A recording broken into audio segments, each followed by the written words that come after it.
সরকার কিছু ভাতার ব্যবস্থা করে গরিব মানুষের জন্য, দুস্থ মানুষের জন্য, প্রতিবন্ধী, বিধবা, তাদের জন্য।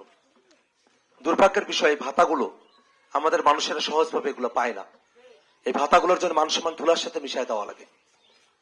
আচ্ছা বলেন তো, একজন মানুষের বয়স 70 বছর, তিনি যে বয়স্ক মানুষ বোঝা যায় না? একজন মানুষের হাত বা পা নাই, প্রতিবন্ধী, এটা বোঝা যায় না? একজন নারী, তার স্বামী মারা গেছে, তিনি যে বিধবা, এটা বোঝা যায় না? জানা যায়, বোঝা যায়, তারপরেও ভাতার টাকাটা সে সঠিকভাবে বুঝে পায় না। এই জায়গায় একটা পরিবর্তন দরকার। এই ভাতাগুলোর টাকা যেন নেতার উপরে মানুষকে নির্ভরশীল হয়ে পাওয়া না লাগে, মানুষেরা যেন যার ন্যায্য হক আছে সে সরাসরি ভাতাগুলা পায়, এটা ব্যবস্থা করা দরকার আছে না? আমরা সেরকম ব্যবস্থা করবো ইনশাল্লাহ। এবং আল্লাহ যদি আমাকে শাপলাকলি মার্কায় জিতায় নিয়ে আসে, তাহলে বয়স্ক ভাতা, বিধবা ভাতা, প্রতিবন্ধী ভাতা, যার যেটা হক আছে আমরা ন্যায্য হকদারদের কাছে পৌঁছায় দেবো। এটা মান মর্যাদার সাথে পৌঁছায় দেবো ইনশাল্লাহ। অনেকে ফ্যামিলি কার্ডের কথা বলে, দুর্ভাগ্যের বিষয়, আরে বিধবা ভাতার কার্ডের টাকাই তো আমাদের মায়েরা সঠিকভাবে বুঝে পায় না। তোমরা যে ফ্যামিলি কার্ডের টাকা দিবা তার গ্যারান্টি আছে? তাহলে বন্টনটা সঠিক হওয়া লাগবে। কারা বন্টনটা সঠিকভাবে করতে পারবে, কারা জনগণের হক তাদের কাছে বুঝাই দিতে পারবে, এইটা বুঝে শুনে আমাদেরকে সিদ্ধান্ত গ্রহণ করতে হবে। আমরা গ্রাম অঞ্চল দিয়ে ঘুরিয়া দুর্ভাগ্য লাগে, রাস্তাঘাটগুলো খুবই বেহাল দশা। আমি তো খেয়াল করে দেখি, যদি শীতকালে এই ভোটের মৌসুম না হয়ে বর্ষাকালে ভোটের মৌসুম হইতো, তাহলে কোন নেতাকে মানুষ আর ওখান থেকে যাইতে দিত না, এই অবস্থা হইতো না? আচ্ছা, আমাদের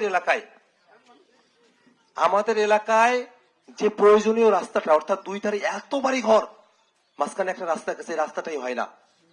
কিন্তু অন্য জায়গায় প্রয়োজন নাই, তারপরে ফ্লাইওভার হয়। এই বৈষম্য বন্ধ করা দরকার আছে না? আমরা নিয়াত করছি। আমাদের রংপুরের মানুষেরা যে উন্নয়ন বৈষম্যের শিকার, আল্লাহ যদি আমাকে এমপি করে নিয়ে আসে, ওই সংসদে দাঁড়ায়া আমরা রংপুরের বৈষম্য দূর করার জন্য কথা বলবো ইনশাল্লাহ।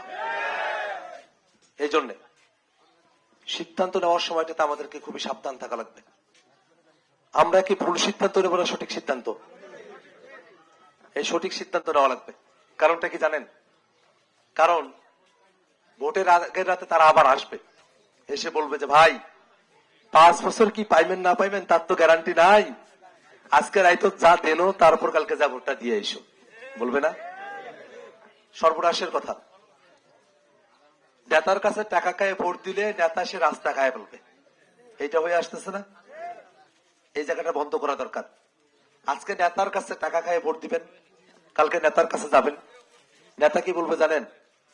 তোমার কাছে তো আমি ফাও ফাও ভোট পাই নাই, টাকা দিয়ে ভোট কিনে নিছি, এলা আবার কি পেশাল পাড়ার জন্য আসছো? এই কাজ করবে না। সিদ্ধান্ত এই জন্য সঠিক সিদ্ধান্ত নেওয়া লাগবে।